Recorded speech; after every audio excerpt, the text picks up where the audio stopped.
মাস 6 আগে প্রথম শ্রেণীর ক্রিকেটে অভিষেক ক্যাম্বেল থমসনের। খেলেছেন একটি মাত্র ম্যাচ। তার কাছেই নতজানু হলেন মুশফিক শান্তদের মতো পোড় খাওয়া ক্রিকেটাররা, সঙ্গে গোটা দলও।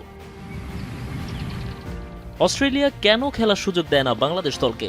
এ নিয়ে কখনো হতাশা, কখনো অভিমান ঝরে দেশের ক্রিকেট সংশ্লিষ্টদের কণ্ঠে। মাঠে খেলাই যদি হয় আলটিমেট ডিসাইডার, তাহলে মাইটি অস্ট্রেলিয়ার মুখে জবাব দেওয়ার আর কি দরকার? বাংলাদেশ ডারউইনে পৌঁছায় টেস্ট সিরিজ শুরুর অন্তত 2 সপ্তাহ আগে। টানা 3 দিন অনুশীলনের পর 3 দিনের একটি প্রস্তুতি ম্যাচও খেলার সুযোগ পান মুশফিক শান্তরা। অস্ট্রেলিয়া একাদশ নামের তৃতীয় সারির দলটার বিপক্ষেই 3 দিনও টিকতে পারল না দল। আরও নির্দিষ্ট করে বললে 2 দিন আর 1 সেশনের অর্ধেক টিকতে পেরেছেন মুমিনুল, সৌম্যরা। এক ইনিংসে তারা যা করেছে 2 ইনিংস মিলিয়ে সেটিও করতে পারল না বাংলাদেশ জাতীয় দল।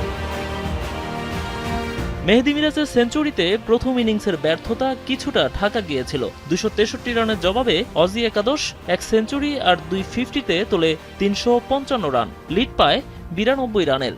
সে রানও তুলতে পারেনি বাংলাদেশ, গুটিয়ে যায় মাত্র 54 রানে। তানজিদ তামিমের 22 রান দলীয় সর্বোচ্চ, বাকিদের কেউ পৌঁছাতে পারেননি 2 অঙ্কের ঘরেই। অধিনায়ক শান্তসহ 3 জন রানের খাতায় খুলতে পারেননি। প্রথম শ্রেণীর ক্রিকেটে মাত্র 1 ম্যাচ খেলা ক্যাম্পবেল একাই নিয়েছেন 8 উইকেট। এমন ব্যাটিং ব্যর্থতার পর কি বলা যায়? তবু মুখ খুলতে হলো হেড কোচ ফিল সিমন্সকে। বললেন মুখস্থ কিছু কথা, সঙ্গে চিরায়ত আশাবাদ। 3 days that we've had and working on things, I think they've been very good.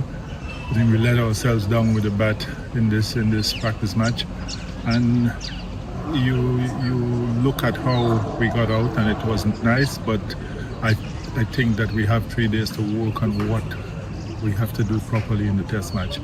23 বছর পর বাংলাদেশকে টেস্ট সিরিজ খেলার আমন্ত্রণ জানালেও মূল ভেন্যুগুলোতে খেলার সুযোগ দিচ্ছে না অজিরা। কেন? তার উত্তরটাও জানা হয়ে গেল 3 দিনের এক প্রস্তুতি ম্যাচেই। নোমান আব্দুল্লাহ, এখন।